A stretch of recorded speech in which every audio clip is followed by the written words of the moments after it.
Que a paz de nosso Senhor Jesus Cristo, o amor de Deus e a comunhão do Espírito Santo esteja com cada um de nós essa noite. O meu desejo é que você receba o abraço de Cristo e que ao sairmos daqui, saiamos com a certeza de que tivemos um encontro com a vida, um encontro com o Senhor. Louvamos a Deus por essa música que acabamos de ouvir, pelos louvores que participamos, pelas orações aqui feitas. Louvamos a Deus por sua presença. Você que nos assiste pela internet, seja muito bem-vindo. Estamos em uma semana especial de evangelismo, intitulada A Batalha Final. E cada noite temos estudado sobre esse tema especial. E hoje, o tema envolve o tema geral, a batalha final. Permaneça firme aí, ligado em oração, para compreender a palavra do Senhor e que você seja ricamente abençoado por Deus. Amanhã o programa acontece na parte da manhã, a partir das 9 da manhã até o meio-dia. Ou seja, não encerra à noite. Sábado passado foi também na parte da manhã. E amanhã, dia 7, vai encerrar também na parte da manhã. E teremos mais pessoas que serão batizadas amanhã. Hoje, daqui a pouco, teremos a alegria de batizar o Gustavo. É isso? Parabéns, Gustavo, pela sua decisão ao lado de Jesus e que você cresça no conhecimento e na graça do Senhor. Parabéns pela escolha de Jesus e da verdade. Muito bem, tem alguém que está vindo nessa noite aqui e é a primeira noite dessa semana? Levante a mão se alguém pela primeira vez na semana. Temos ali. Muito obrigado, viu, pela presença de vocês. Receba o nosso abraço e a nossa grande alegria pela presença de vocês nessa noite. Se tem mais alguém que eu não vi, receba também nosso abraço e tenha certeza da nossa satisfação.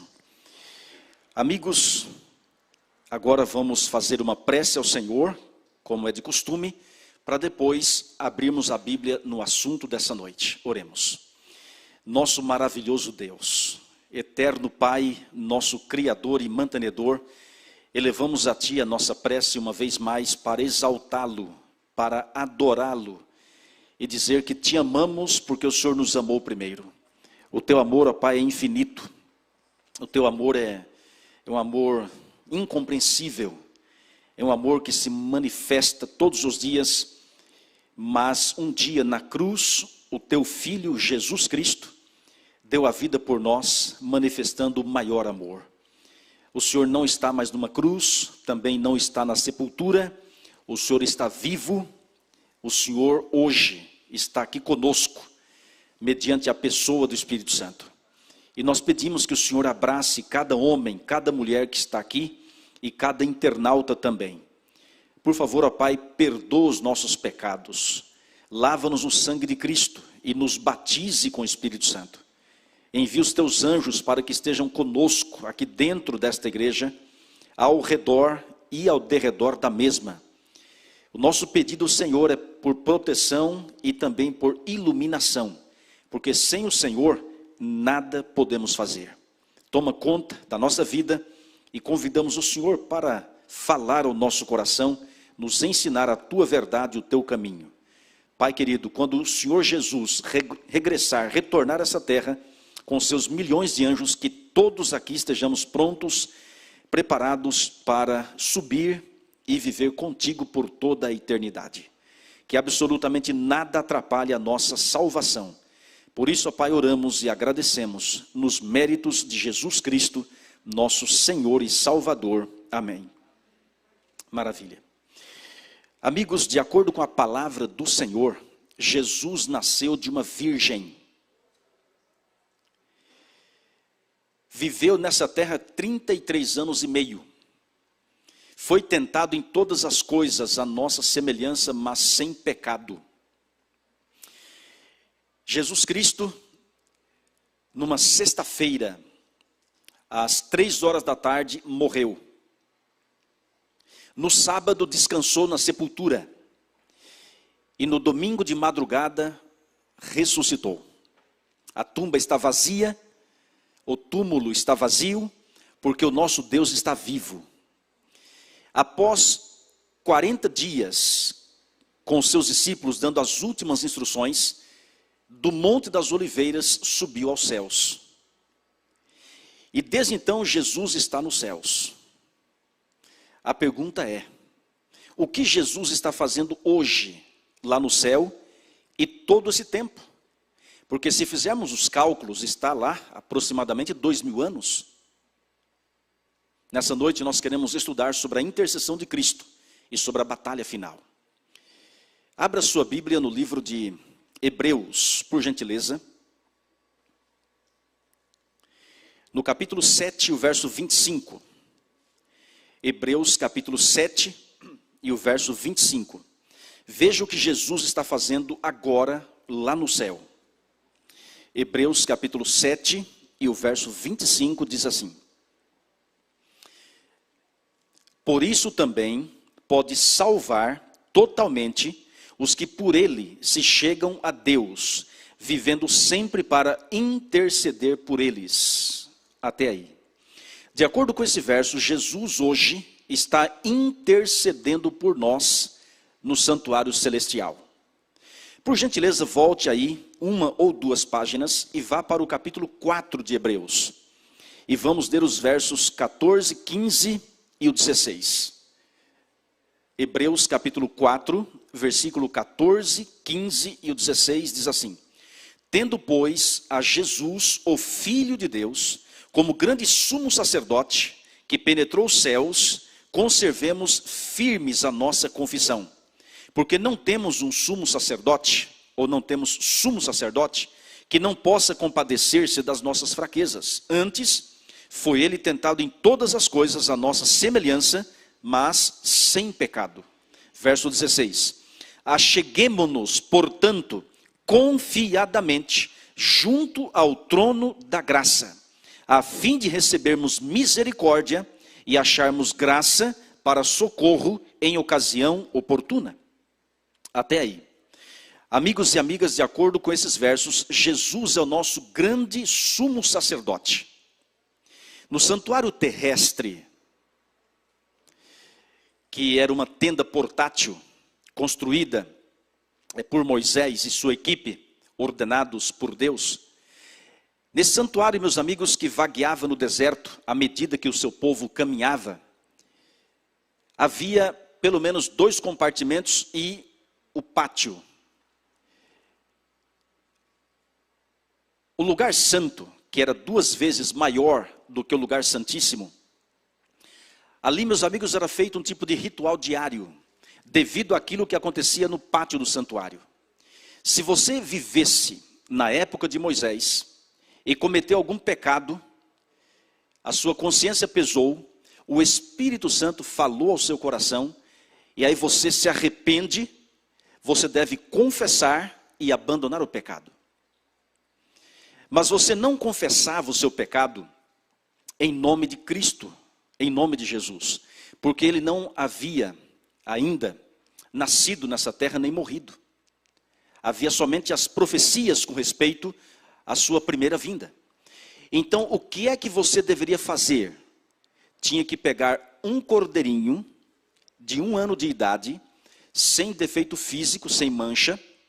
Você tinha que sair do seu acampamento, que ficava fora do santuário, ir até o pátio do santuário, colocar a mão na cabeça do cordeirinho e confessar o pecado que pecou. Simbolicamente, o seu pecado era transferido para o animalzinho. E você pegava uma faca, chamada cutelo, e com as próprias mãos tinha que imolar, cortar a cabecinha do cordeiro. Suas mãos eram manchadas de sangue, sangue inocente. E você poderia ver que o seu erro, o seu pecado, causou e causaria a morte de um inocente. A Bíblia diz que o salário do pecado é a morte. Ou seja, quem recebe pecado deve morrer. Então, nesse caso, o cordeirinho morria no seu lugar, no lugar do pecador. Esse ritual do santuário, ele aconteceu até a morte de Cristo na cruz. Quando Cristo morreu na cruz, esse santuário e todo o seu ritual perdeu o valor, ou pelo menos tudo que estava escrito antes se cumpriu na cruz. Por isso João Batista, quando estava batizando as pessoas no Rio Jordão, de repente viu Jesus vindo em direção a ele e disse: eis o Cordeiro de Deus que tira o pecado do mundo.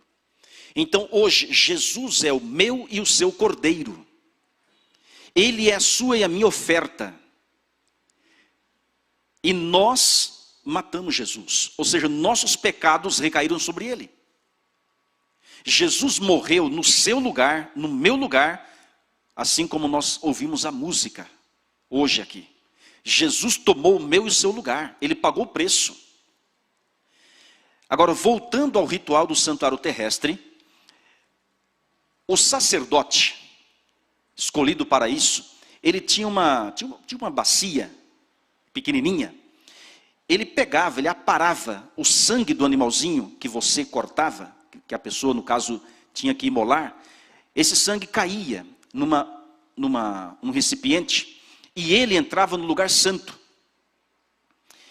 E no lugar santo, ele pegava e molhava as 4 pontas do altar, porque no lugar santo havia pelo menos 3 objetos. Ao entrar no lado esquerdo, havia 7 lâmpadas acesas. Essas lâmpadas não se apagavam de jeito nenhum.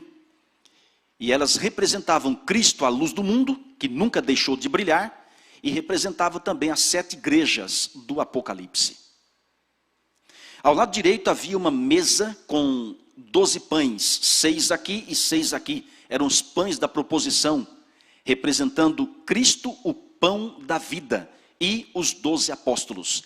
E ao centro, antes do lugar santíssimo, havia um altar de incenso, que representava a intercessão de Cristo e a oração do povo de Deus que chega ao seu trono como um cheiro suave, ou seja, Deus gosta de nos ouvir. No lugar santíssimo havia uma caixa de madeira revestida de ouro e uma tampa chamada propiciatório feita de ouro maciço. E dentro dessa arca havia a vara de Arão que havia florescido, havia o maná que Deus havia providenciado diariamente para o seu povo durante 40 anos no deserto, e havia as 2 tábuas dos 10 mandamentos escritas pelo dedo de Deus. Em cima daquela tampa, daquela caixa, daquela arca, havia 2 anjos feitos de ouro puro, um de frente para o outro. E a asa de um bicava na asa do outro, encostava na asa do outro, fazendo sombra no propiciatório. E aos fundos daquela arca havia uma luz gloriosa, chamada no hebraico de Shekinah, que significa a presença visível do Senhor. E era um local menor em relação ao lugar santo. O sacerdote pegava o sangue do animalzinho, do cordeirinho, e levava para o lugar santo, e colocava nas 4 pontas do altar de incenso.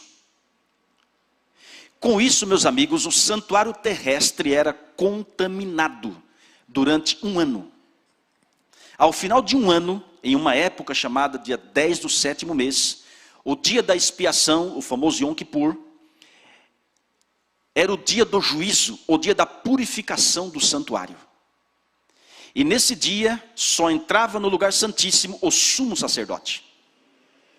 E o sumo sacerdote, ele tinha que fazer um sacrifício por ele mesmo e também por sua família. Ele não poderia entrar no lugar santíssimo em pecado, nem o sacerdote, obviamente. Porque se o sumo sacerdote entrasse no lugar santíssimo em pecado, morria na hora. Pesquisadores dizem que na batina daquele sumo sacerdote, naquela roupa comprida, havia sinos. Porque se ele entrasse em pecado e morresse, os sinos paravam de bater. E alguém determinado para isso tinha que retirá-lo, e outro sumo sacerdote era escolhido para ministrar no seu lugar. Depois esse sumo sacerdote lançava sortes, ele pegava 2 bodes e lançava sortes. Um deles representaria Jesus Cristo e outro representaria Satanás. O bode que representaria Jesus Cristo, todos os pecados que eram acumulados no santuário durante um ano, simbolicamente ele transferia para esse bode que representaria Jesus. E esse bode era sacrificado. Depois que esse bode era sacrificado, os pecados já remidos, já perdoados, eram transferidos para o bode emissário, no original hebraico chamado Azazel. Esse bode não era sacrificado. E aí vou repetir novamente. Esse bode não era sacrificado. Esse bode era enviado ao deserto e morria de fome e sede, representando Satanás, que vai ficar 1000 anos nessa terra preso, após a segunda vinda de Jesus, e depois será queimado no lago de fogo e enxofre. Com esse ritual, o santuário terrestre era purificado. E isso era de ano a ano, todos os anos. Meus queridos irmãos e amigos, esse santuário teve vigência até a morte de Jesus. O livro de São Mateus, capítulo 27, fala que quando Jesus morreu, o véu do santuário, que separava o lugar santo do santíssimo, rasgou-se de alto a baixo, sem auxílio de mãos humanas. Naquele momento havia um sacerdote com um cordeirinho em seus braços, mas houve um terremoto, era 3 horas da tarde. O véu se rasgou, todos se assustaram e o cordeirinho fugiu. Esse escapou. Sabe por quê? Porque o Cordeiro de Deus estava dando a vida no lugar de toda a humanidade. Amigos, o que está em vigor hoje não é o santuário terrestre, mas é o santuário celestial. Porque quando Deus chamou Moisés do Monte Sinai, falou assim: Moisés, faça conforme o modelo que eu vou te mostrar. Êxodo 25, verso 8 e o verso 40. Então Moisés reuniu sua equipe e fizeram um santuário de acordo com o modelo, a visão, aquilo que Deus havia lhe mostrado. Irmãos, há um santuário no céu. Existe, meus amigos, o pátio desse santuário, o lugar santo e o santíssimo. E o pátio do santuário celestial é a terra. Você sabia que o Monte do Calvário ficava fora de Jerusalém, fora do templo, e foi lá que Jesus morreu. O cordeirinho era morto fora do santuário. E existe no céu o lugar santo e o lugar santíssimo. É uma pena que não dá tempo de nós vermos todos os textos em Apocalipse. Quando Jesus Cristo morreu e ressuscitou, ele foi ao céu no lugar santo e ministrou ali até chegar o dia do início do juízo final. O famoso dia, entre aspas agora falando, dia 10 do 7º mês. Ou seja, teve uma época, meus amigos, que o Senhor Jesus, ele passa do lugar santo para o lugar santíssimo no santuário celestial. Porque Jesus Cristo é a vítima, é o cordeiro, é o sacerdote e também é o sumo sacerdote. Jesus é tudo para a gente, amém? E teve uma época em que Jesus passa do lugar santo para o santíssimo, e de sacerdote passa a ser o nosso sumo sacerdote. O sumo sacerdote na terra ficava no lugar santíssimo apenas um dia. E dentre o povo de Israel, aqueles que não haviam confessado o pecado e não abandonado, não sacrificado um cordeiro durante um ano, eles eram eliminados do povo de Deus. Irmãos queridos, Jesus, ele está no lugar santíssimo do santuário celestial há um bom tempo. Não apenas um dia. É por isso, irmãos, que a Bíblia chama de graça. É o tempo da graça. De acordo com a profecia das 2.300 tardes e manhãs, que são 2.300 anos, Daniel 8, verso 14, Jesus passa do lugar santo para o lugar santíssimo no final dessa profecia. Ela começa em 457 a.C. e termina em 1844. É o mais longo período profético da Bíblia. É impressionante. E quando termina, porque diz assim, até 2.300 tardes e manhãs, o santuário será purificado. Uma tarde e uma manhã é um dia de 24 horas, como está em Gênesis. Tarde de manhã, primeiro dia. Tarde de manhã, segundo dia. Tarde de manhã, terceiro dia. Só que é uma profecia apocalíptica. Então, um dia na profecia vale um ano. 2.300 dias, são 2.300 anos. Começando em 457, indo até 1844. Até 2.300 tardes e manhãs o santuário será purificado. Não da terra, mas o santuário do céu. Irmãos queridos, hoje o Senhor Jesus é o nosso sumo sacerdote. Ele está lá como nosso intercessor, mediador e nosso advogado. E enquanto Jesus está lá, a porta da graça está aberta. Quando ele sair de lá, fecha a porta. Aí quem está salvo, salvo, quem está perdido, perdido. Foi por isso que lemos Hebreus capítulo 4, versículo 14. Tendo, pois, a Jesus, o Filho de Deus, como nosso, ou como grande sumo sacerdote, que penetrou os céus, está vendo? O santuário. Conservemos firmes a nossa confissão. E o verso 15 diz: porque não temos um sumo sacerdote que não possa compadecer-se das nossas fraquezas, antes foi ele tentado em todas as coisas a nossa semelhança, mas nunca pecou. Amém? O cordeiro, irmãos, que era sacrificado tinha que ser sem mancha, sem defeito físico. Apontava para o Cordeiro de Deus, que não deveria cometer pecado, o que de fato aconteceu, nunca pecou. Jesus se compadece da gente, irmãos, porque ele tomou sobre si nossos pecados, ele conhece a cada um de nós, mas Jesus nunca pecou. Jesus nunca adquiriu uma natureza pecaminosa como Adão e Eva adquiriram. Ele tinha liberdade de escolha para pecar, mas não pecou, ele escolheu a fidelidade. Na Bíblia, Jesus é chamado de o segundo Adão. Onde Adão falhou, o segundo Adão venceu. Alguém disse que Adão falhou no paraíso e Jesus venceu no deserto. Amigos e amigas, de acordo com a palavra do Senhor, Jesus é perfeito, amém? Ele é nossa oferta perfeita. E enquanto Jesus está lá, diz a palavra, acheguemo-nos, portanto, confiadamente, ou seja, com fé, junto ao trono da graça, a fim de recebermos misericórdia e acharmos graça para socorro em ocasião oportuna. Irmãos, qual é, ou que tempo é essa ocasião oportuna? Quando? É hoje. Irmãos, porque um dia vai ser tarde demais. Um dia Jesus vai sair de lá. E aí não tem mais jeito. Agora, a porta da graça não se fecha apenas quando Jesus sai de lá. Mas quando a pessoa morre, para ela fechou a porta. Ou ela morre salva, ou ela morre perdida. Não tem jeito. Depois que a pessoa morre, não tem como você ministrar curso bíblico, batizar o morto, orar pelo morto, rezar pelo morto. Não tem mais jeito. Por isso, enquanto há vida, há esperança.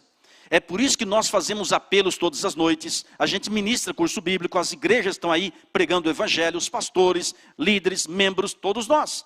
Porque, irmãos, a porta está aberta. Estamos numa época em que Deus está falando assim, meu filho, venha enquanto é tempo. Ele está chamando o maior número possível de pessoas, pois ele morreu por todos.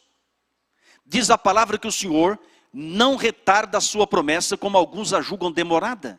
Pelo contrário, ele é longânimo para convosco, não querendo que nenhum pereça, ou que ninguém se perca, mas que todos cheguem ao arrependimento. 2 Pedro 3, verso 9 e 10. Deus, meus amigos, está esperando a sua entrega, a sua decisão, para você se preparar para a sua volta. Mas até quando ele vai esperar, eu não sei. Mas ele está esperando, ele está fazendo a obra. E enquanto Jesus está lá, meus amigos, aqui na terra está o seu representante. Abra sua Bíblia, por gentileza, no livro de João, capítulo 16. João, Evangelho, capítulo 16, verso 7 em diante. João, capítulo 16, versículo 7 em diante. Observe como esses textos nos ensinam sobre o representante de Cristo aqui na terra. João capítulo 16, verso 7. Mas eu vos digo a verdade, disse o Senhor Jesus. Convém-vos que eu vá, porque se eu não for, o Consolador não virá para vós outros. Se porém eu for, eu vou-lhe enviarei. Quando ele vier, convencerá o mundo do pecado, da justiça e do juízo. Do pecado porque não crê em mim, da justiça porque vou para o Pai e não me vereis mais, do juízo porque o príncipe deste mundo já está julgado. Até aí. Amigos, Jesus disse, convém-vos que eu vá. Jesus estava dizendo aqui que retornaria para o céu. Ele ia para interceder por nós. E ele falou assim, se eu não for, o Consolador não virá. E o Consolador é o Senhor, é o nosso, é o Espírito Santo. Ele é o Consolador. A palavra Consolador na língua grega se escreve Parakletos. E essa palavra você pode separá-la. Tem a palavra para e kletos, que significa alguém chamado para estar ao lado de outro. Isso não significa que o Espírito Santo não existia e que só passou a existir ou atuar a partir de então. Não é isso. Lá em Gênesis capítulo 1, verso de 1 a 5, ele pairava por sobre as águas. Quando tem a mensagem bíblica do vale dos ossos secos, é o Espírito Santo que dá vida àqueles ossos, ressuscita aquelas pessoas. Irmãos, o Espírito Santo é a terceira pessoa da divindade. Ele é Deus, onipotente, onisciente, onipresente. Mas aqui Jesus está dizendo que ele se torna o representante pessoal dele na terra. Aquele que daria continuidade à obra de Cristo. Irmãos queridos, de acordo com a Bíblia, presta atenção por gentileza. De acordo com a Bíblia, Jesus Cristo ressuscitou em corpo ou em espírito. O livro de Lucas, capítulo 24, versículo 36 em diante, fala que Jesus apareceu no meio do seu povo, dos seus discípulos, e disse, por que vocês estão perturbados? Por que sobem dúvidas ao vosso coração? Vede as minhas mãos e os meus pés, que sou eu mesmo, apalpai-me e verificai, pois o espírito não tem carne nem ossos como vedes que eu tenho. E ainda comeu peixe assado e um favo de mel na presença dos seus seguidores. Irmãos, Jesus estava ressuscitado, estava vivo. E ali comeu peixe assado e favo de mel. Depois de 40 dias ele subiu aos céus. Irmão, Jesus está hoje no céu em carne e osso. Ele é o nosso representante no céu. Em um corpo glorificado, mas em corpo. Tomé, que não estava no primeiro momento, depois os discípulos falaram assim, nós vimos o Senhor. Ele falou assim, mas eu não vi, eu não creio. Aí depois de uma semana, Jesus apareceu e disse, Tomé, vem cá, toque minhas mãos. Veja que sou eu mesmo. E aí Tomé fez aquela linda e maravilhosa declaração, dizendo, Senhor meu e Deus meu. João 20, verso 28. Por que estamos dizendo isso? Irmãos, porque Jesus fisicamente está lá. Mas ele também disse, eis que estou convosco todos os dias, até a consumação do século, ou seja, até o fim do mundo. Onde estiver 2 ou 3 pessoas reunidas em meu nome, ali eu estarei. Irmãos, como é que Jesus está fisicamente lá e aqui ao mesmo tempo? Aí vem a obra magnífica do Consolador. Quem é o representante pessoal de Cristo na terra? O Espírito Santo. Amém, meus amigos? Sem a presença do Espírito Santo, não há presença de Cristo. Eu e você sentimos a presença de Cristo, irmãos, graças à presença, à atuação poderosa do Espírito Santo. E enquanto Jesus está lá, aqui está o seu representante. Enquanto Jesus tem uma obra a fazer no céu, enquanto Jesus intercede, enquanto Ele é o nosso advogado, o nosso mediador, aqui está o seu Consolador, aqui está o seu representante, para fazer uma obra no coração humano. E a obra do Espírito Santo é convencer o ser humano de 3 coisas, de acordo com os versos que lemos. Ele nos convence, irmãos, do pecado, da justiça e do juízo. Se pudéssemos resumir, a obra do Espírito Santo é converter o coração humano. Aliás, só Ele converte.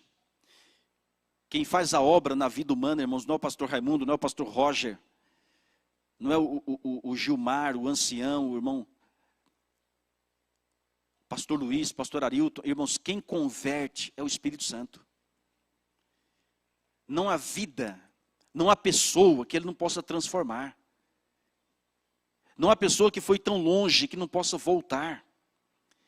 Qualquer ser humano pode ser transformado pelo Espírito Santo. Ele está aqui para nos convencer do pecado, da justiça e do juízo. De acordo com a Bíblia, irmãos, o que é pecado? Na primeira carta de João 3, verso 4, diz que pecado é transgressão da lei. Então a primeira obra do Espírito Santo na sua vida e na minha vida é nos levar a entender e a reconhecer que somos transgressores da lei, somos pecadores, e como tal, não merecemos o céu, não merecemos a vida eterna. Irmãos, o salário do pecado é a morte, ou seja, por sermos pecadores, merecemos a morte. E o ser humano, para ser salvo, precisa reconhecer que está perdido. Mas você sabe que é uma luta para o ser humano reconhecer a sua situação. Eu considero a obra do Espírito Santo a mais difícil que existe. Sabe por quê? Ele não está lidando com máquinas. Ele não está lidando com robôs programados para obedecer. Eu trabalhei como torneiro mecânico na cidade de Sorocaba. E a máquina, o torno mecânico, eu trabalhei também em CNC, que é comando numérico computadorizado. Então a gente programava o computador e ele desbastava a peça nas medidas exatas. É impressionante. Mas eu controlava a máquina. A máquina não tinha liberdade de escolha. Agora o ser humano não. Você e eu somos livres. O Espírito Santo fala, implora, clama, usa os seus servos, mas é você que decide. E por que é a obra mais difícil? Porque ele fala assim, meu filho, fazer isso é pecado. O problema é que muita gente acha que não é pecado. Aí vem a luta. E olha aqui, quando a sua consciência pesar, pare, pense e ore. Porque Deus fala conosco pela consciência. Ele toca a nossa mente, porque coração, irmãos, na palavra é mente, é raciocínio. Ele fala conosco. E quando você ouvir a voz de Deus, naquele momento fala, Senhor, me ajude, eu preciso fazer um check-up, fazer uma retrospectiva, eu preciso do teu perdão. Acontece, irmãos, que tem gente que não dá o braço a torcer. Uma vez uma senhora, não me esqueço desse episódio, ela fumava há 25 anos, olha só. E numa classe bíblica, fizemos aí uma pregação, um ensino da palavra, e fizemos um apelo para quem quisesse ser batizado. No final ela disse, pastor, eu não posso me batizar na igreja adventista. Eu perguntei por quê? Ela disse, pastor, porque eu fumo. Eu tenho visto o cigarro. Eu falei, abandona em nome de Jesus. Não, pastor, é o seguinte, eu gosto de fumar e eu creio que não é pecado fumar. Eu falei, minha querida irmã, por mais que você tenha esse raciocínio, de acordo com a Bíblia, é pecado sim. Ela falou, por quê? Eu falei, o seu corpo é o templo do Espírito Santo. Está na Bíblia. E a Bíblia diz, não matarás. Não matar envolve não tirar a vida do próximo, nem a sua. Você está se matando. É um vício. Enfim, explicamos para ela, falamos, mas ela, pastor, não acho pecado não. Está tudo certo. E eu pensei, olha o trabalho que ela dá para o Espírito Santo. Porque o Espírito Santo fala assim, é pecado. Ela fala assim, não é pecado. Está entendendo? Irmãos, a primeira obra do Espírito Santo na vida do ser humano é levá-lo a reconhecer que é um pecador. Eu vou dizer para você, irmãos, o caminho para o reino do céu, como já falamos a semana, passa pela humilhação. Você precisa reconhecer que é um pecador. E só vai acontecer isso quando você abrir a porta do coração para o chamado de Deus. E quando você ouve a palavra como uma conferência como essa, quando você lê a Bíblia pessoalmente, ora, ouve músicas, louvores, irmãos, a atmosfera do céu vai te levar a ter um encontro com a vida. E diante da luz, a gente começa a enxergar coisas que você fala assim, meu Deus, olha quem eu sou. É aí o momento de você reconhecer que é um pecador e clamar por um Salvador. Amigos, todo ser humano precisa reconhecer que é um pecador. Caso contrário, ele não vai aceitar um Salvador. E depois que a pessoa reconhece, aí o Espírito Santo apresenta para ele a solução. Problema, pecado, solução, Jesus. Irmãos, na Bíblia não existe problema sem solução. Jesus é a solução para o problema do pecado. Ele nos convence, irmãos, da justiça. E a justiça é uma pessoa. O livro de Jeremias 23, verso 6, diz que nos seus dias Judá será salvo, e Israel habitará seguro, e este será o seu nome com que será chamado Senhor, Justiça Nossa. É uma profecia messiânica, Jeremias 23, verso 6. É por isso que o livro de Isaías, capítulo 53, fala que Jesus é o justo. Ou seja, é o cordeiro sem mancha. De acordo com o livro de Romanos, capítulo 3, verso 10 em diante, sem ser Jesus, todos os seres humanos somos injustos. E nossa justiça, de acordo com Isaías, é como trapo de imundícia. Irmãos, tudo que o ser humano faz sem Jesus é trapo de imundícia. Porque é resultado de esforço humano, é resultado da natureza humana. Irmãos, o que faz a diferença na vida do ser humano é Cristo. É Ele e mais ninguém. Por isso que ninguém vai ser salvo pelas obras. Ele é salvo por Cristo e as boas obras, resultado dessa salvação. A justiça é Cristo. Sem Ele você está perdido. Eu e você não somos salvos porque guardamos o sábado, porque não comemos carnes imundas, porque não matamos, não roubamos, não mentimos. Irmãos, isso não nos garante a salvação. Porque eu e você temos uma natureza pecaminosa. Independentemente das práticas pecaminosas, essa natureza não nos deixa ser perfeitos e não nos qualifica para o reino do céu. Eu preciso da justiça de Cristo. Por mais, entre aspas, bonzinho que a pessoa seja, ele é um pecador.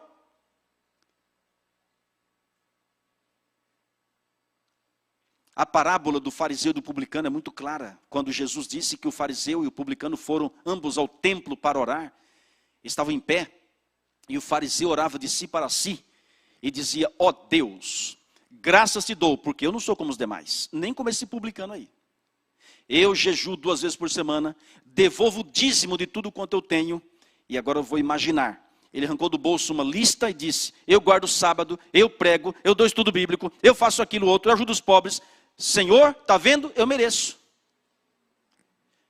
Agora o publicano ficava de longe e batia no peito dizendo assim, sê propício a mim, Senhor, eu sou um pecador. Em outras palavras, tem misericórdia. E Jesus conclui a parábola fazendo uma pergunta, qual dos dois saiu justificado para a sua casa? Ou seja, perdoado. Irmãos, quem saiu perdoado foi o que reconheceu que era um pecador. Exatamente o publicano. Agora o fariseu não. E Jesus disse, todo aquele que se exaltar, será humilhado. E o que se humilhar, será exaltado. Agora, olha aqui. É pecado jejuar? Claro que não. O jejum, irmãos, da forma correta, ele faz bem para o nosso corpo. Limpamente para ouvirmos melhor a voz de Deus. Jejum não é para ganharmos a salvação. Jejum é para a gente ouvir melhor, com mais nitidez a voz de Deus e vencermos, irmãos, aquilo que você fala, meu Deus, não tem jeito. Sabe que mau hábito, tentações, jejua, clama e Deus vem e faz o milagre. É pecado devolver o dízimo? Claro que não, se você não devolver, aí que está pecando. Está na Bíblia. Agora, isso não é ponto de salvação. É isso que Jesus está querendo ensinar. O fariseu confiava nisso para a salvação. Esse é o problema. O que nos acusam aí fora, os adventistas fazem do sábado um ponto de salvação. Mentira. Irmãos, nós somos salvos pela graça e ponto final. Efésios 2, verso 8 fala assim: pela graça sois salvos, mediante a fé. Isto não vem de vós, é dom de Deus, não vem das obras para que ninguém se exalte. Está lá. Ninguém prega que o sábado salva. Assim como eu também não devo pregar assim, ó, não mate para você ser salvo, não roube para você ser salvo. Irmãos, isso não nos salva. Mas por que não matamos, não roubamos? Porque nós somos justificados pelo sangue de Jesus. Nós aceitamos Jesus e o amamos. E por amor a Ele, vamos viver uma vida de obediência. Amém? É assim que funciona. É assim que devemos andar. O que faz a diferença é Cristo. Queridos amigos, não há problema na Bíblia que não tenha solução. Problema pecado. O Espírito Santo fala assim: meu filho, você precisa de Jesus, da justiça. E quando você aceita Jesus, você deve ser batizado. Porque está escrito: quem crer e for batizado será salvo. Quando você é batizado nas águas, crendo em Jesus, você se torna uma só pessoa com Ele. O batismo é como um casamento. Você se torna uma só pessoa com seu cônjuge. Quando eu me casei aqui na zona sul de São Paulo, na igreja do Alvorada. E eu me lembro que o nosso casamento na igreja foi em um domingo à tarde. Mas no civil foi na sexta-feira. Eu me lembro, depois que fizemos ali todos os detalhes no cartório, aí encerrou, né? Nós descemos as escadas, fomos para entrar no carro. Aí de repente, na minha cabeça, né, eu esqueci um documento. Aí eu retornei rapidamente, pedi para o pessoal esperar no carro, por favor. Retornei lá no cartório, cheguei, olha que interessante. Aí a mulher que me atendeu, eu falei: minha amiga, é o seguinte, eu esqueci um documento aí. Olha só, gente. E ela falou assim: qual? Eu falei: minha certidão de nascimento. Aí ela sorriu e disse: você não esqueceu, não. Eu falei: minha amiga, eu lembro que eu coloquei aqui na mesa. Está com você, porque na minha bolsa, no carro, com as pessoas não está. Não está. Está aí com você. Ela falou assim: você não esqueceu, não. Eu falei: esqueci, não é possível. Será que eu perdi? Eu olhei no caminho, não está. Aí ela falou para mim assim: você está com a sua certidão de casamento que eu lhe dei? Eu falei: está aqui no bolso. Pega para mim. Aí eu apresentei. Sabe o que ela disse? A partir de hoje você não vai mais precisar de certidão de nascimento. Nem você, nem sua esposa. Eu falei: por quê? Olha aqui, né? Ela falou assim: você e sua esposa terão apenas um documento. Que é a certidão de casamento. Gente, eu falei: uau, se cumpriu a palavra. Eu confesso que eu não sabia, estou falando uma coisa que eu não sabia mesmo. Irmãos queridos, olha aqui. Quando você se casa, se torna uma só pessoa com seu cônjuge. Está na Bíblia. E quando a pessoa é batizada, se torna uma só pessoa com Cristo. Amém? Porque você aceitou Jesus, se arrependeu, confessou, enfim. E você pode dizer agora como Paulo disse: já não sou eu quem vivo, mas Cristo vive em mim. E nenhuma condenação há para aqueles que estão em Cristo Jesus. Amém? Ele nos convence, irmãos, do pecado, nos leva à justiça e nos convence do juízo. Por quê? É o que nós lemos aqui. Sabe por quê? Porque o príncipe deste mundo já está julgado. Irmãos, o príncipe deste mundo é Satanás. Não é o meu príncipe. O meu príncipe é Jesus Cristo. Quem é o seu príncipe? Se o seu príncipe é Jesus, diga amém. Se o seu príncipe é Jesus, diga glória a Deus. Se o seu príncipe é Jesus, levante sua mão. Fica com a mão levantada. Fica com a mão levantada um pouquinho. E você que nos assiste, levante a mão também. Aí, por favor, levante sua mão. E repita comigo essa oração. Senhor Jesus, meu príncipe, eu te amo, eu te adoro. Senhor Jesus, prepara-me para o teu reino. Senhor Jesus, lava-me em teu sangue. Perdoa todos os meus pecados. Em teu nome, amém. Esse é o nosso príncipe da paz. Mas, irmãos, diz a palavra que o príncipe deste mundo já está julgado. Como assim? Amigos, na cruz, Jesus venceu completamente a Satanás. Pelo sangue de Jesus, pelo sacrifício de Jesus, o inimigo é derrotado. Porque depois que a pessoa é batizada, eu pergunto, os problemas acabam? O inimigo desiste facilmente? Sabe o que ele vai dizer? Esse batismo foi fogo de palha. Vou levá-lo ou levá-la de volta às velhas práticas. Mas, irmãos, tenha certeza de uma coisa. Pelo sangue de Jesus, o inimigo já é derrotado. E em Cristo, com Cristo e por Cristo, você e eu somos mais que vencedores. Em outras palavras, irmãos, a obra do Espírito Santo é completa. Mas essa obra, irmãos, não vai durar para sempre. Abra sua Bíblia em Gênesis 6, o verso 3. Gênesis 6, o verso 3 diz assim. Olha o que está escrito, Gênesis 6, o verso 3. Então disse o Senhor, o meu espírito não agirá para sempre no homem, pois este é carnal, e os seus dias serão 120 anos. Até aí. Obviamente, irmãos, esse verso tem o contexto do dilúvio. Quando Deus chamou Noé, e este preparou uma arca e pregou durante 120 anos. Mas o trabalho do Espírito Santo é o mesmo hoje. Porque assim como foi nos dias de Noé, será também nos dias do Filho do Homem, diz Mateus capítulo 24. Irmãos, o Espírito Santo age, como nós acabamos de ver, nos convence do pecado, da justiça e do juízo, mas ele não age para sempre.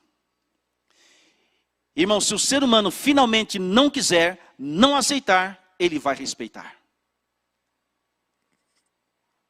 A destruição dos ímpios na segunda vinda de Jesus não é uma atitude arbitrária da parte de Deus. O ser humano vai colher finalmente o fruto daquilo que plantou. Se você tem uma caixa de laranjas e no meio há uma podre, o que é que você faz com ela? Você tem que retirá-la, porque senão ela contamina as demais. Se a pessoa tem uma ferida no corpo e ela vai ao médico, o médico faz o diagnóstico e dá ali gangrena, que é uma doença que vai se alastrando. E depois de fazer vários exames, ele fala assim, a única solução para você é cortar, amputar o seu braço. Irmãos, é por amor do corpo que o médico precisa amputar o braço. Amigos, existe um braço da nação humana hoje, gangrenado no pecado. Tem gente, irmãos, que pensa que Deus é tão bonzinho que vai salvar todo mundo mesmo na situação que está, sem mudar de vida, sem aceitá-lo. É um ledo engano. Deus é amor, mas também é justiça. Assim como todos são salvos nele, quem não aceitar, também vão se perder. E outra, se ele levasse para o céu a pessoa do jeito que está, sem mudança de vida, sem uma transformação, você acha que no céu essa pessoa seria feliz? Você acha que no céu vai ter uma bebida alcoólica? Não. Então quem vai para lá tem que abandonar aqui. Você acha que no céu vai ter uma balada? Vai ter mentira, adultério? Então quem vai para lá tem que aceitar Cristo aqui e mudar de vida aqui.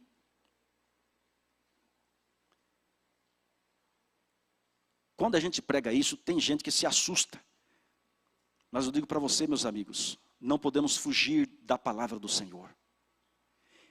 Não podemos jamais fugir do que Deus está nos ensinando. Nós não podemos vencer os pecados por nós mesmos, mas podemos escolher servir a Jesus, ao Senhor. E nessa escolha Deus age e faz milagres. Amém? Você está entendendo a mensagem? Amigos, e finalmente, um dia vai fechar a porta da graça. A semelhança da porta da arca de Noé. Após 120 anos de pregação. As pessoas chamavam Noé de retrógrada, de louco, de fanático, de extremista. Se fosse hoje, fundamentalista. Esse pregador aí, estranho, não aceita o que a maioria diz.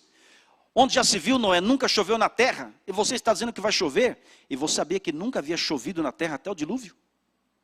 A terra era regada por um orvalho, mas não havia chuva. Então Noé pregava aparentemente um absurdo. Mas irmãos, ele recebeu a palavra de Deus. E o que Deus fala, está falado. Hoje nós pregamos a segunda vinda de Jesus com seus milhões de anjos. Alguém já viu Jesus voltar com milhões de anjos? Claro que não. Tem gente que nos chama de loucos. Noé pregava, as pessoas não queriam, não aceitavam. Quando chegou o dia final, os animais ouviram a voz de Deus.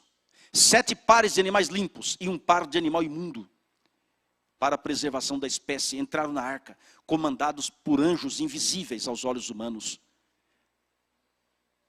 A família de Noé também entrou na arca.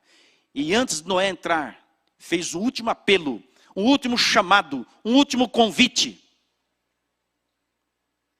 Irmãos, um dia vai ser feito o último chamado. Um dia vai ser feito o último convite. Vai ser cantada a última música. O último batismo. A última pregação. Noé pregou, Noé chamou, Noé clamou. E as pessoas falavam assim, Noé, se você entrar aí dentro, você vai morrer louco. Vamos curtir a vida, Noé. Rapaz, vamos para o shopping, vamos para a praia. Vamos comprar, vender. Rapaz, está tudo em paz e você está pregando isso aí. Que negócio é esse? Noé entrou na arca.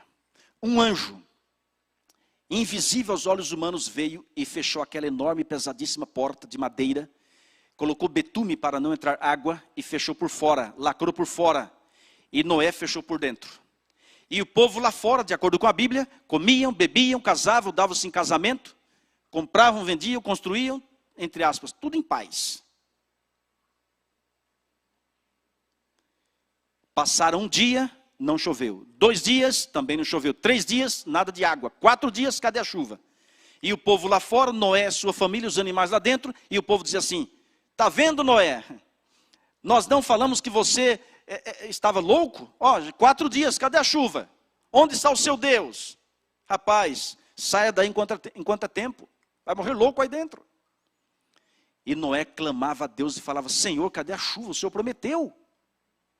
Porque a fé do patriarca também foi testada ao máximo. 5 dias, nada de água. 6 dias, também nada. Mas no 7º dia, ou seja, 7 dias após ele ter entrado na arca, não foi num sábado, foram 7 dias após ele ter entrado na arca. Irmãos, de repente nuvens negras e ameaçadoras surgiram, relâmpagos, trovões, ventos cada vez mais fortes. E de repente começou a chover, a princípio fraco. E as pessoas olharam, olha que interessante. E pensaram, será que Noé tinha razão? Irmãos, de repente diz a palavra que Deus abriu as comportas dos céus. E veio água de 3 lados, dos céus, dos grandes oceanos devido à força do vento, e debaixo da terra. A terra levou algumas horas para rachar. E quando se rachou, veio, irmãos, água com tamanha violência, de baixo para cima, que lançava pedras, pesadíssimas pedras de um lado para o outro. E aí sim, as pessoas viram que Noé estava com a razão. E eles estavam errados. Mães de filhos pequenos pegavam seus filhos e levavam em locais mais altos, tentando salvá-los. Algumas mães amarravam em troncos de árvores para tentar salvar os seus filhos. Mulheres grávidas, crianças, animais que não entraram na arca. Irmãos queridos, a força do dilúvio foi tão tremenda que diz Ellen White, inspirada pelo Espírito Santo, ela diz que até os demônios tremeram pensando que havia chegado o dia do juízo final. E enquanto a água subia, as pessoas iam até a porta da arca e batiam com tamanha violência e falavam assim: Noé, Noé, estamos arrependidos, Noé. Se fosse hoje, queremos nos batizar, mudamos de vida, aceitamos a Jesus, está tudo certo. Noé, abra a porta, Noé. Noé, por favor, é rápido, porque a água está subindo. Noé, Deus não é amor? Você acha que Deus quer que mulheres grávidas, criancinhas morram? Ô Noé, abra urgente, Noé. Irmãos, eu creio que Noé queria abrir a porta. Porque um servo de Deus não quer que ninguém pereça. E se Noé abrisse a porta, creio eu que a água invadiria tudo e todos poderiam morrer. Mas eu pergunto, você responde, ele podia abrir a porta, meus amigos? Sim ou não? Não. Porque o anjo havia fechado por fora. Amigos e amigas, aquela porta de madeira, fechada uma semana atrás, não era apenas uma porta de madeira, era a porta da graça. Durante uma semana, as pessoas comiam, bebiam, casavam, davam-se em casamento, mas não sabiam e não perceberam que já estavam perdidas. Amigos e amigas, assim será. Um dia, Jesus vai sair do santuário celestial. O Espírito de Deus, que hoje intercede, que hoje é nosso Consolador, que está aqui para fazer uma obra no coração humano, hoje, Ele está aqui, mas um dia Ele também vai sair. Assim que Jesus sai de lá, o Espírito Santo é retirado da terra. Aí fecha a porta. Quem está salvo, salvo. Quem está perdido, perdido. Não tem mais jeito. É claro, meus amigos, que o Espírito de Deus não vai se retirar daqueles que amam Jesus. Você que aceitou Jesus, você que ora, você que estuda a Bíblia, você que tem o nome no livro da vida, de você, o Espírito Santo jamais vai se retirar. Mas daqueles que andaram na perversidade, daqueles que calcaram aos pés o Filho de Deus e pecaram contra o Espírito Santo, aí sim, não tem mais jeito. E cai nessa terra as 7 últimas pragas, que só vai atingir os adoradores da besta e da sua imagem. Mas aquele que aceitou Cristo a tempo, antes da porta se fechar, aquele que se entregou a Jesus, aquele que amou Jesus, aquele que observou sua lei, aquele que se tornou uma só pessoa com Cristo, nasceu de novo, diz a palavra que 1000 cairão ao teu lado, 10.000 à tua direita, tu não serás atingido. Somente com seus olhos contemplarás e verás o castigo dos ímpios. E diz ainda, praga nenhuma chegará à tua tenda. Sabe por quê?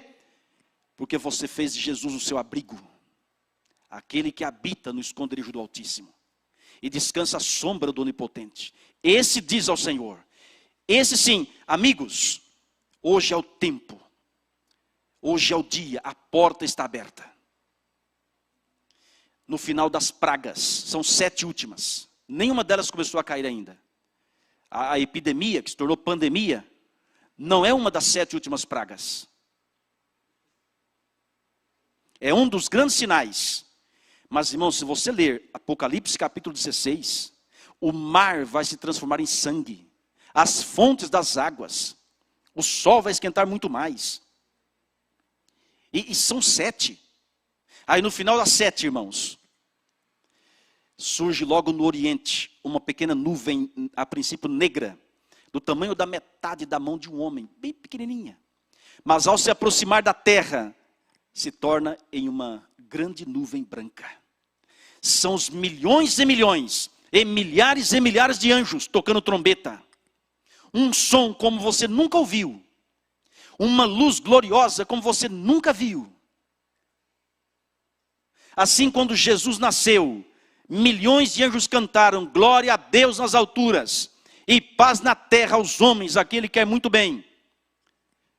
Um dia, meus amigos, milhões de anjos vão cantar também, tocando trombeta. O céu vai recolher-se como um pergaminho quando se enrola. Todos os montes e ilhas serão removidos dos seus lugares. Portos marítimos, que pela iniquidade se tornaram como Sodoma e Gomorra, serão tragados pelas águas enfurecidas. Ah, meus amigos, vai cair do céu uma saraivada, pedras, cada uma pesando cerca de 1 talento. que envolve 34,7 quilos.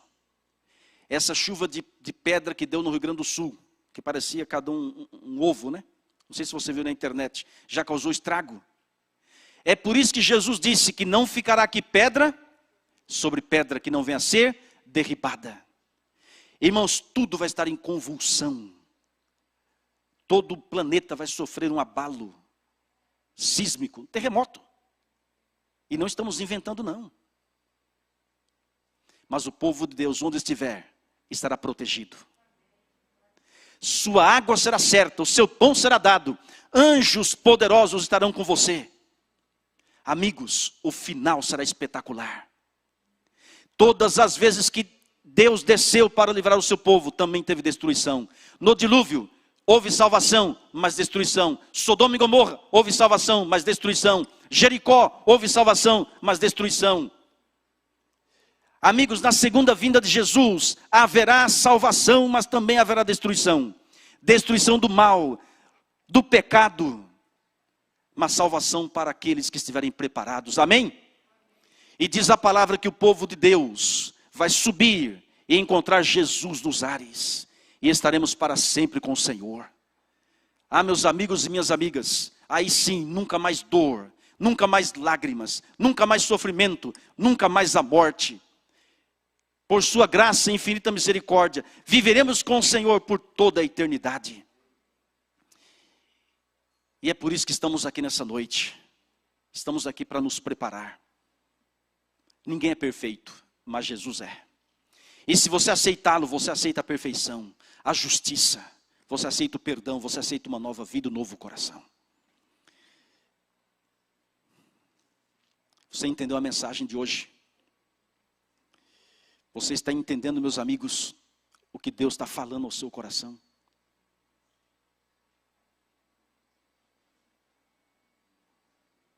Ele está chamando cada um aqui para uma nova vida. Só depende de você. Só depende da sua entrega. E isso é individual. Sua mãe não pode salvar. Seu pai também não. O pastor da igreja não pode salvar. A salvação é você e Deus. É você e o Espírito Santo aceitando o seu chamado. Nessa noite você pode também tomar a sua decisão. Nessa noite você pode se preparar para a volta de Jesus. Nessa noite você pode dizer assim: Senhor, eu te aceito, eu me entrego a Ti. Eu preciso de Ti, Senhor. Nessa batalha final, eu quero estar pronto para o Teu reino. Não quero ficar de fora. Não quero ficar de fora da eternidade. Você que nos assiste pela internet tem um número de WhatsApp para você entrar em contato conosco. Tem um QR Code também, onde você pode manifestar a sua decisão. Se você deseja se preparar para a volta de Jesus, se você aceita fazer um curso bíblico inteiramente grátis, entre em contato conosco e diga: eu quero estudar a Bíblia. E se você deseja se batizar, entre em contato conosco e fala: eu também quero me batizar. Eu aceito, eu me entrego. Daqui a pouco eu quero mencionar o seu nome aqui, para a gente orar por você e por sua família. Essa noite é noite de decisão, é noite de olharmos para o céu, olharmos para Jesus que breve voltará, olharmos para Cristo, meus amigos, que voltará a essa terra para buscar o seu povo. Pessoas que se prepararam, pessoas que se entregaram, passaram por lutas, é verdade, mas foram vencedores pelo sangue do Cordeiro. Você hoje está passando por lutas? Você está passando por alguma dificuldade? Todos nós enfrentamos. Está você desesperado? Está você ansioso, com medo, angustiado? Essa noite você pode colocar e depositar sua vida nas mãos do Senhor, para que quando Ele voltar a essa terra você esteja preparado. E olhe para Jesus e diga: esse é o meu Deus, a quem eu aguardava. Este é o meu Senhor, a quem eu esperava. O que estamos pregando aqui não é utopia, não é balela. O que estamos pregando aqui, a palavra do Senhor, é a razão da nossa existência. Jesus voltará. Amém, meus amigos? Jesus em breve voltará. Amém. E Ele vem Glória a Deus. para nos buscar. Amém? Amém. Louvado seja o Senhor. Antes da Cíntia cantar, não poderia deixar de fazer um convite para você. Quem está conosco nessa noite e ainda não é membro batizado na igreja adventista e quer que eu ore por você, levante a mão. Pode levantar a mão. Amém. Você pode se colocar em pé onde você está. Nós queremos orar por você. Temos aqui o Márcio, não é isso? Se há alguém que já foi batizado e se afastou da igreja, se coloque em pé também para a gente orar por você. Amém, amém. Você que nos assiste e precisa se batizar também, manifeste-se entrando em contato conosco e dizendo: eu quero me rebatizar, ou eu quero me batizar, eu quero retornar para Jesus, eu quero me entregar a Ele. Aleluia por isso. Olha que maravilha. Agora, eu convido todos a se colocarem em pé. Preste atenção na música.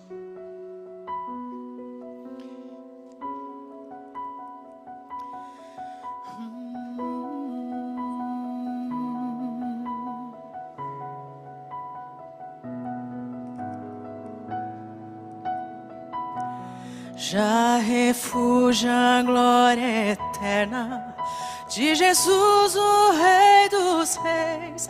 Breve os reinos deste mundo ouvirão as suas leis. Os sinais de sua vinda já se mostram cada vez. Vencendo, vem Jesus. Que coisa linda, hein? Eu acho que todos podem cantar, não é? Glória, glória, aleluia. Glória, glória, aleluia. Cante com coração, com fé. Glória, glória, aleluia. Vencendo, vem Jesus. Aleluia, Senhor. A Ti a honra e a glória, hoje e para todo sempre. O clarim que chama os crentes, a batalha já soou. Cristo à frente do seu trono, multidões já conquistou. O inimigo em retirada, seu furor patenteou. Vencendo, vem Jesus. Você pode levantar as mãos? Levante as mãos. Glória, glória, aleluia. Glória, glória, aleluia. Glória, glória, aleluia. Vencendo, vem Jesus. E por fim entronizado, as nações hão de julgar, todos grandes e pequenos, o juiz hão de encarar. E por fim os remidos antes de irão cantar. Vencido tem Jesus. Glória, glória, aleluia. Glória, glória, aleluia. Glória,